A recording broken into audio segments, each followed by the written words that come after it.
Hey, how you doing? This is John. Today I want to show you how to make a gravestone from some plywood. And the first step's going to be is we're going to put this stone paint on there to give it a rough stone-like finish. And then we're gonna paint it and make it look like an old stone that's got a lot of weathering and then cracks. So let's get on to the first part of the video. Alright, so some of the things you're going to need for this project is paint, and you're going to need some gray primer, and you're going to need some of this. It's called Make It Stone by Krylon, and this has a little bit of little flecks of color to simulate like a sandstone, and this color is actually called travertine tan. I don't know if you can see that, but travertine tan. I'm also going to use some burnt umber paint. This is like a hobby paint that you get from the craft store. It's a dark brown color, like a muddy brown. The other thing you're going to need is some sandwall texture paint. This is bare sandwall texture, and that will give us the rough texture for the first coat to make it look more like stone. So some of the supplies I'm going to be using, tools I'm going to be using today is a putty knife, and this is a plastic spatula, and it's flexible, and just a screwdriver or a can opener, and just a little thing of water is probably all we're going to need. So when you open this stuff, sometimes you have to mix it up, and this is just a tire iron, but you can mix it with anything. And I want the consistency to be something like maybe like melted ice cream, just where it's kind of creamy like this, and then that's about good. You don't want it too watery, but just about like that should be good. Alright, I'm going to be using a putty knife. This, I guess, is a 3-inch putty knife, and I'm just going to be grabbing about that much, and I'm just going to be just getting it on there, just like you'd be doing a repair. And I'm not being like real careful at first, because I'm going to go over it with another plastic one. And you basically just press it and get a real thin skim coat. So I'm just doing it like this and putting about that much on. It takes a while for it to dry, so you got plenty of working time. But I'm just getting a thin coat on there, then I'm going to go back and sort of smooth it out.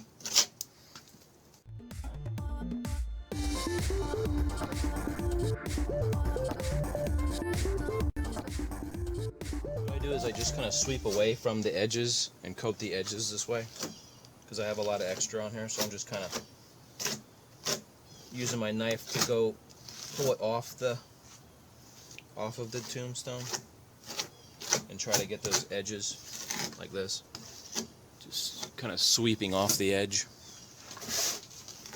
rather than trying to put on this way, which doesn't really do well. So now I'm going to take my spatula, my plastic spatula, and I'm going to go smooth it out a little bit. It doesn't have, it's sand, it's a sand coating, so it's not going to be perfectly smooth, but I'm trying to get the lines out of it, these little putty knife lines. So I'm just going to do this, and you know what you can do is you can dip it in water and it'll help. So what I do is I get a little bucket of water and I just dip it in there, and it's like doing cake frosting. Just wet it a little bit and then you can smooth it out.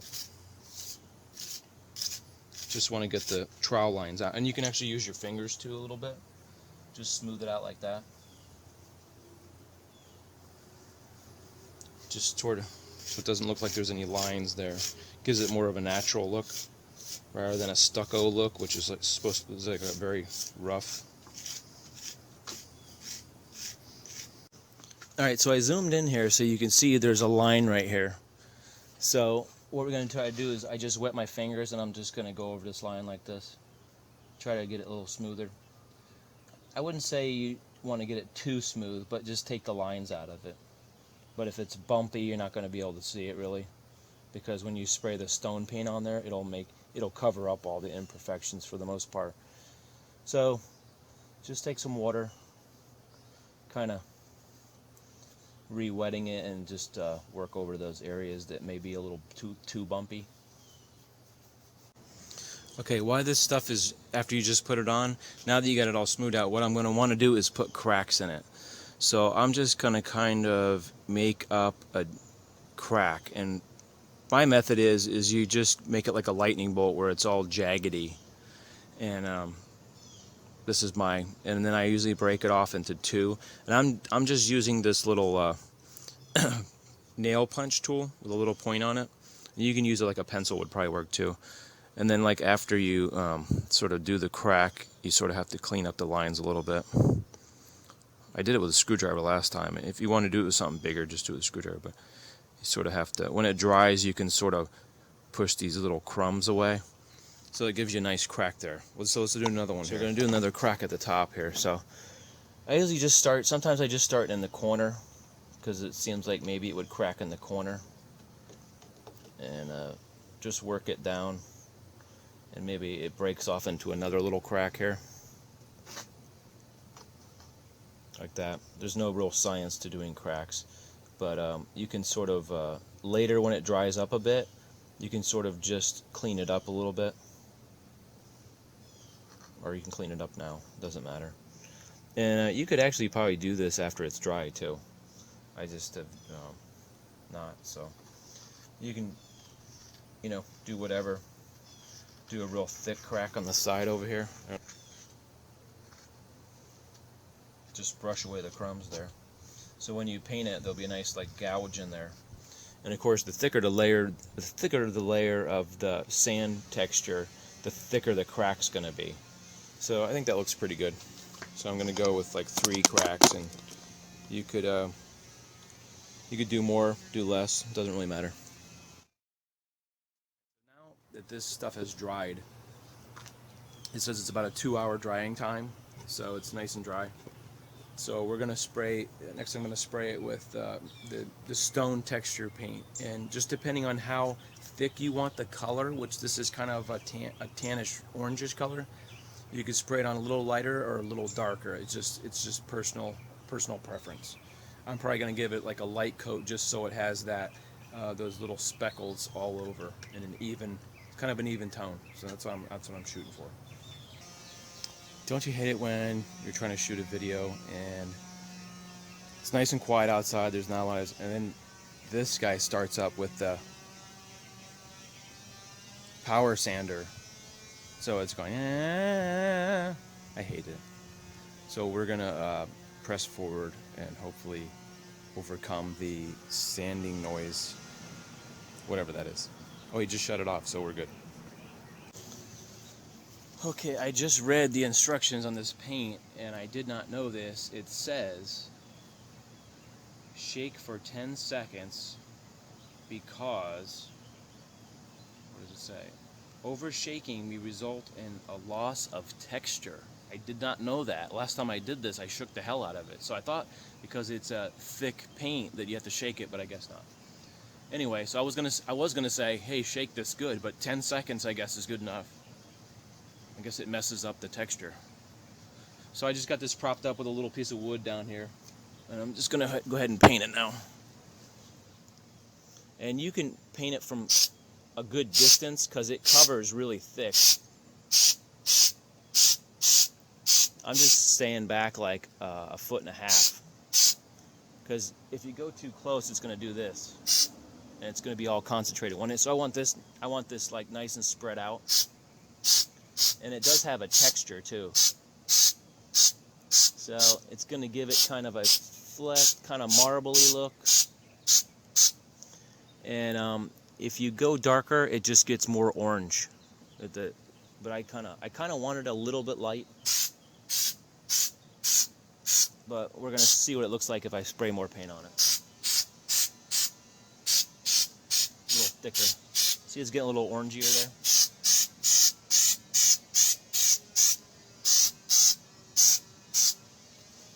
And sometimes it gets wet on the bottom, so sometimes the stuff runs a little bit. So it looks like sand, kind of.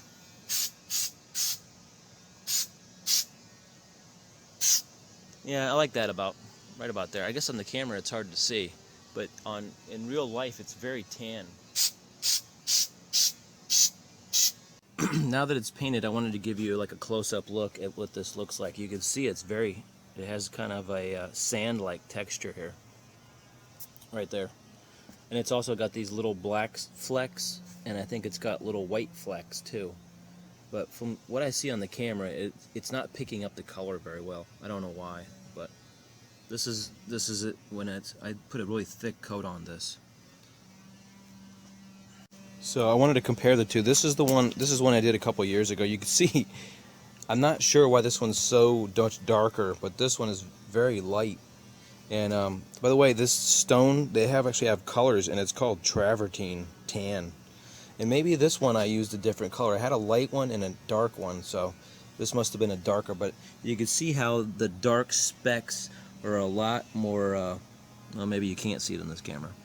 There you go. Dark specks are a lot more darker than these are, but so it's just a little bit of a difference. Plus, this one's actually been aged with darker paint around the edges and stuff. I used a lot of gray paint in there, so I hope to make this one look more like this one when we get done. All right, since I'm trying to make this one look similar to this one, I'm going to use this one as a model right here. So I have that there. So what I'm going to try to do is, I'm going to go around with my gray primer, and I'm going to just lightly go over this to give it sort of an airbrushed dark look, like it has mold or mildew on there or whatever gets on there.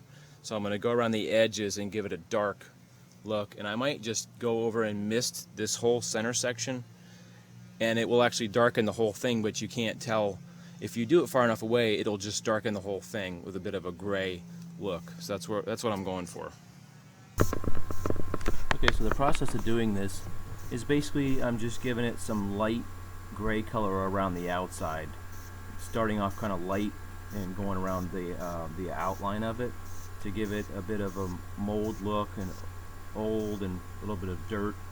And I'm just gonna stay far back, maybe a foot back, and just go around and spray the edges, and start off light and then get darker. Usually if it needs to get darker, you can just go back and spray it again, and sort of use it like an airbrush technique where you're sort of doing it lightly and then slowly darken it.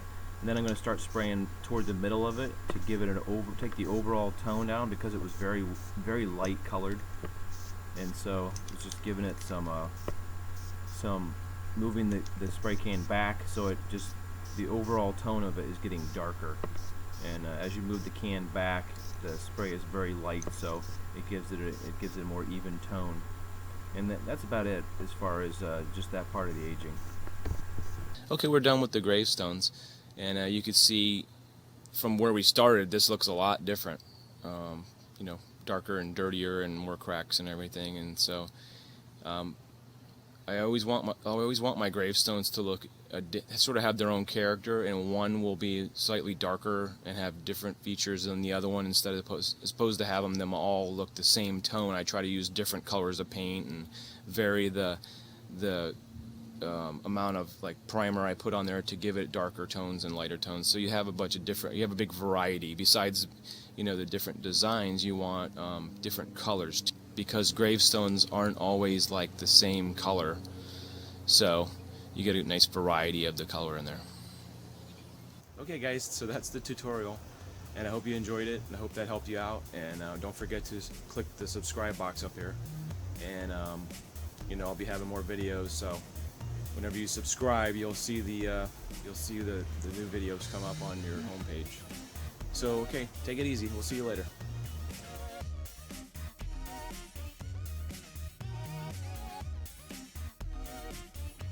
Tutorial. Did it help your tutorial? Help my tutorial. I think it helped my tutorial. Yeah. Let's do one more of those. Some of the first things you're gonna need. Here goes a plane. It's right overhead. It's taking off from Sarasota Airport. Some of the other things you're gonna need is a putty knife.